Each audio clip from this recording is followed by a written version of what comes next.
Hey travelers, Chris here with another review.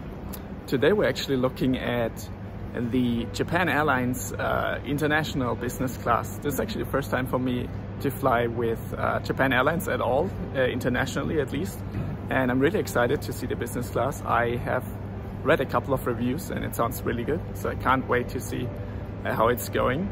We are at Narita Tokyo Airport. It's a crisp morning, as you can see. My breath is condensating. We have to check in now and check out the lounge, and then we're up for boarding. So let's go. And so here we are, Tokyo Narita. Fortunately, I could check in actually at the first class counter due to the One World Emirates status.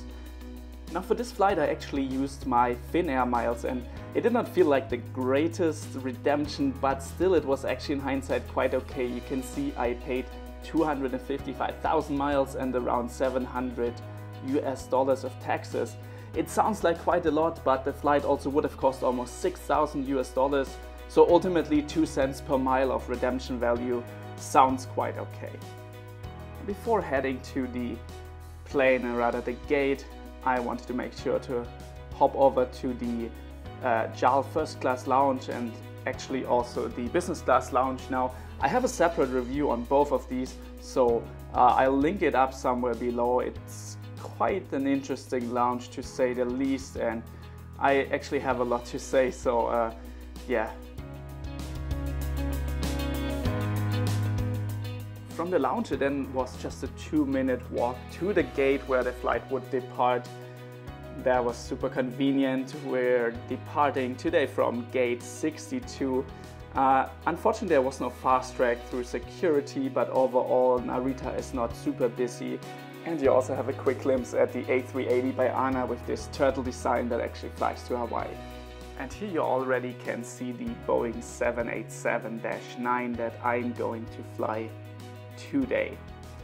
Now I actually was quite a bit worried about the seating option for this kind of plane, because when I saw the layout on seatguru.com it felt like I got flashbacks from a Boeing 747 by Lufthansa, where they fly these 222 kind of recliner seat options that are terrible. But these are actually kind of staggered seats, and I will talk a little bit more about the seats, but it looked quite okay. Now overall the flight time was quite long, 14 to 15 hours. Now at the time of the flight we had to avoid Russia, so we're actually flying over the North Pole, which was quite interesting, but it also meant no onboard Wi-Fi for most of the flight. So it's time to board. All of the staff already was incredibly friendly and polite, so I was really excited to see what would expect me. And you can already see here the seats and this kind of a bit unusual entrance to the seats. And here we are at number 8K. Now these seats are actually quite comfortable. You can see here I'm quite tall at around 1.90 m, and I have absolutely plenty of foot space. There is also a lot of privacy on that seat. Of course you have the mandatory champagne starter, and not entirely sure on the exact brand. It was definitely not one of the more common ones, but still quite excited to start this flight.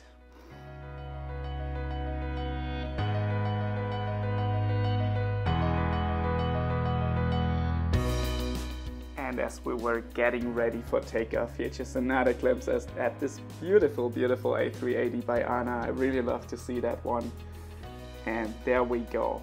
We are taking off from Tokyo Narita for the 15-hour flight to Frankfurt. It's a beautiful day, ice cold, but you can see that you have a perfect glimpse at the surrounding area.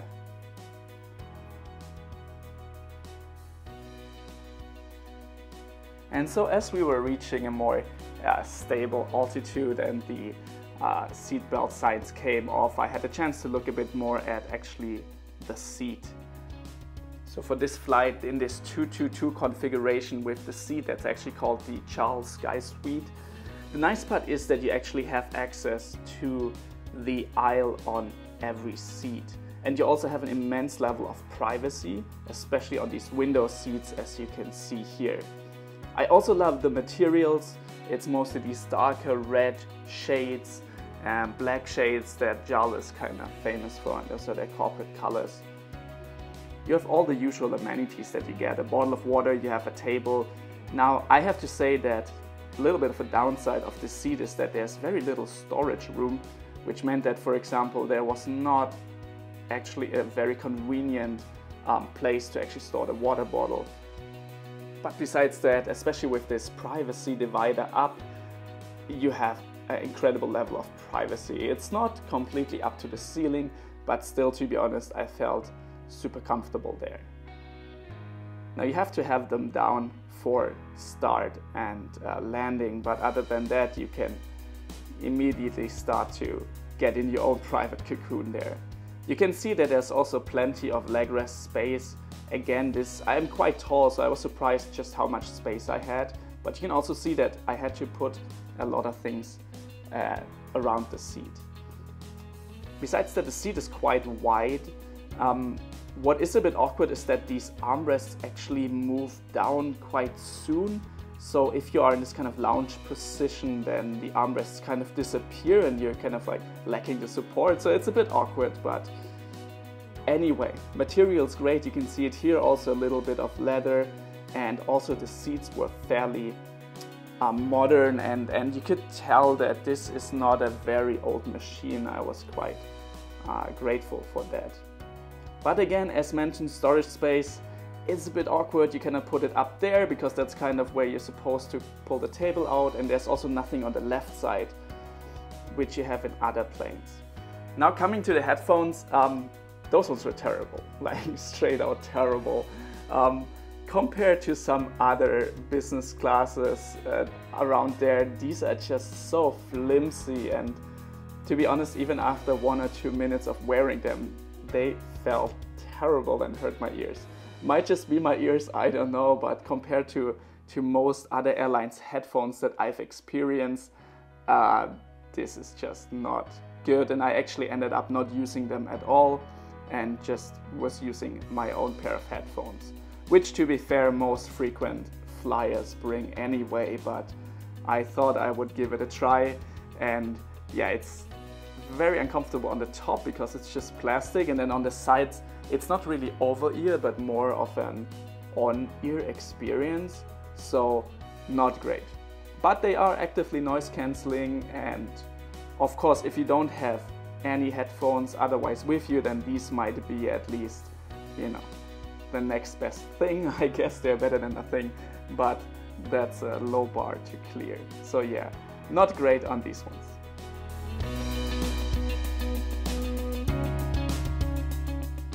Actually, this flight also gave me the chance to try out the new AirPods Pro 2nd generation. I read a lot about how great they are now with the noise cancelling for flights, and that some people actually traded in their over-ears for them. And I have to say, I also can second this. They are fantastic for flights, and it's a near over-ear experience, so absolutely thumbs up for the AirPods Pro 2nd generation. Now when it comes to storage, and again you can see it here, there's just no space to put things. I put the headphones, for example, in this kind of awkward space that I guess is meant to be storage space, but it was actually kind of flying around when there were turbulences, and also you're kind of blocking the access for the cabin crew to bring you stuff. Also, I read that some people struggled with the width of this kind of access point, and I have to say it is quite narrow, yeah, so keep that in mind.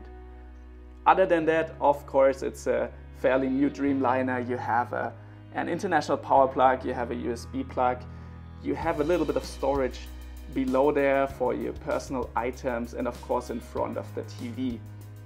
Besides that, they offered us this interesting looking sweater. It looks super comfy, but unfortunately it's just for flight use, so you actually have to give it back, and they stamp it here on there. I am sure they know why, and probably a couple of those have vanished.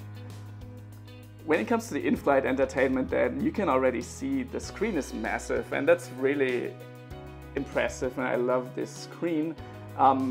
Unlike the screen, however, it's not touchscreen. I believe, or at least it's so far away, that you have to use this kind of cabled controller that you see here. And this is, it's hard to say, but to me it was infuriating because it always took 2 to 3 clicks on everything to kind of get it going. It's a bit hard to replicate on camera, but it just felt so clumsy that at some point I just ended up not using it because it was just that terrible. Now, if you just have to start a movie, even if it takes you a while, it's fine, you know, you don't have to click for the next 2 hours, but I was just a bit disappointed because the screen was so big, yet this controller was super clumsy. And you can see it here again. This is not it, I think. So not a super big deal for me, as I usually bring my own entertainment in form of an iPad, but yeah, that was a bit disappointing. I expected a bit more. Besides that, I was a bit irritating by this, so you didn't get a warm or cold wet towel, but more of this kind of paper-like experience. I don't know if this is still due to some COVID restrictions. You also saw earlier that on JAL flights you still have to wear a mask as of December 2022. So it might be that they also don't have the usual kind of fresh towels because of COVID restrictions. Besides that, you can see that the table is already set. There's a little bit of a tablecloth with, again, the kind of corporate colors of Japan Airlines on there, which looked quite sleek.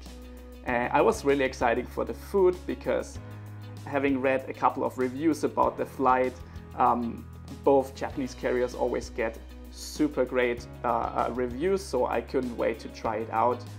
And I tried out a local Japanese wine as well as some kind of Japanese or JAL signature iced tea, and you also get some olives and nuts to get you started. The Japanese wine definitely was an interesting one, but to be honest, I'm no expert on that. Also, this JAL signature drink was very sweet, but overall I quite liked it, so thumbs up for that. And the food service started fairly soon, around 2 hours or 1.5 hours after takeoff, which was appreciated. So what's the first meal? I actually decided to go for the Japanese meal, and you can see it already. This looks super cute and just so Japanese. I love this kind of box of small little items.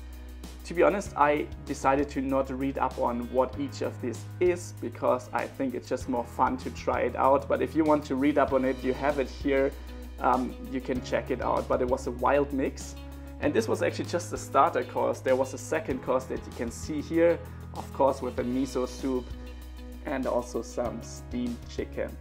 Overall, the food was great. To be honest, I was quite surprised that there even was another course because I felt like the starter course was already quite large, quite extensive. Here you can, by the way, see the wine selection. It's not as big as with other airlines, but overall, you know, I think it gives you a good selection of options. Besides that, let's come to the small stuff and let this get out of the way. The restroom, for example, it stayed very clean over the entire flight, which was fantastic. You also have some products here. Nothing branded. Maybe this one, Miller Harris, is something I should know about, but not sure. But overall, the toilets stayed clean, and that's, I think, the most important part for a flight. So thumbs up for the crew here. Here you can see again, the entrance to the seat is indeed quite a bit small. It gets a bit awkward and there's no elegant way to go in there, but overall, no biggie. And you can see here, just with the privacy divider up and everything, you just get this little cocoon that you can use. And the even nicer part, I think, is that if you turn it into a flat bed, you have an incredible amount of privacy. It's actually quite soft, although I have to say it's a bit weird because Japan Airlines, they actually advertise that there's this airweave mattress topper and pillow technology that they give you, and this is actually from my flight back, this footage here, because on my flight from Tokyo to Frankfurt they did not provide us with these.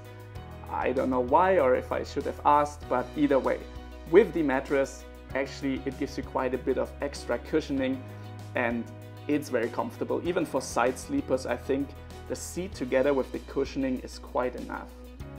On top of that, you get a fairly cozy and big kind of proper blanket, not these like very thin ones that you sometimes get, as well as the blanket that was also a bit fluffier than usual. So the overall sleeping experience was really good, and I have to say it was also necessary because this was a very long flight and you absolutely have to sleep if you fly 15 hours. So overall really good. And again, with my 1.90 m height roughly, it was just enough to give me enough space to lie down and fully stretch.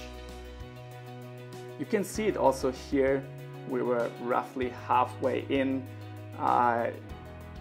flying over Greenland and Canada. It was quite interesting. I was hoping to see the northern lights, and the cabin crew also told us that, they asked us if they should wake us if they see the northern lights, and we said of course yes, please, but unfortunately we did not get lucky, but we saw this beautiful sunrise here, so that's at least something. One little thing I like to mention is that somehow the seat, when you change the seat positions, makes a really weird sound. That was a bit irritating. Not sure if you can hear it on the video, but there's a very mechanic and high-pitched noise. A bit odd, but anyway. Let's look at the snacks. So you have a couple of snacks and drinks always outside, and of course there's an a la carte menu to order warm dishes at any time. And I actually tried this out. There was a Wagyu dish that you can see here that I ordered. So there's some Wagyu strips, there is I think some rice, miso soup of course, and some fruits. And again, the food always was delicious on the flight. So I actually tried out to work a little bit. Don't mind the flickering, I think that's just because of the frame rate of the camera. But anyway, this is quite good. I have to say the table, unfortunately, you cannot pull it very close to you, so it's not the most comfortable position to get actual work done, but the table itself is at least large enough to accommodate most laptops. But again, overall, this is okay, but not much more. Another thing that's of course absolutely crucial for any review is the amenity kit, and I really like what Japan Airlines has done here. If you recognize this brand, this is Maison Kitsune, a kind of a French-Japanese collaboration brand and very trendy these days. In this French color scheme was really beautiful. Inside, not that impressive. You can see it here. It's mostly the things that are also in the restroom, for example, the toothbrush. There's very little branded stuff. It's just this eye mask thing. But the necessaire itself looks really nice. And also nice that when I asked the crew for a spare one to bring for my girlfriend, they actually packed it up. They came 10 minutes later and packed this up as a little present. So the crew was really well prepared here and super supportive. Now in the morning then, we had the breakfast. You can see it here. This is salmon and egg and some vegetables, and again, this together with the fruits was very delicious. I can only say good things about the food. I think I really liked all of the items that they put on there. Only the fruits were sometimes still, they felt a bit frozen, but other than that, you can see it here, you get proper cutlery. I hate when they don't give you that, so thumbs up here. And you also have quite special bread. Overall, Japan Airlines is really focused on working with some local chefs of top restaurants of Tokyo and other cities to create this menu. And I think dining-wise, this is really a fantastic concept, and I can only recommend you to try it out if you have the chance. You can see that we're already approaching Frankfurt. It is winter after all, it is snowy. And I have to say, overall, I'm quite happy with my flight with Japan Airlines. I think compared to some of the experiences I had on, for example, Lufthansa and Thai Airways or British Airways, I think the Japan Airlines one really is a good concept. I love the privacy of the seats, especially the window seats. If that is important to you, definitely choose the window seats. You always get a good view here, as you can see. Ideally choose rows 1, 2 or 3 for the best view. Other than that, the in-flight entertainment was a bit clumsy and I ended up not really using it. They had a couple of movies there, but nothing extremely special in either a positive or a negative direction. The food was fantastic. The staff was a bit cool but professional. I would have wished they were more friendly, I guess, in a way, but overall I think they did a great job and it was a very enjoyable flight overall from Tokyo Narita to Frankfurt. So this is it. Hope you liked the review and I am gonna talk to you in the next one. So cheers.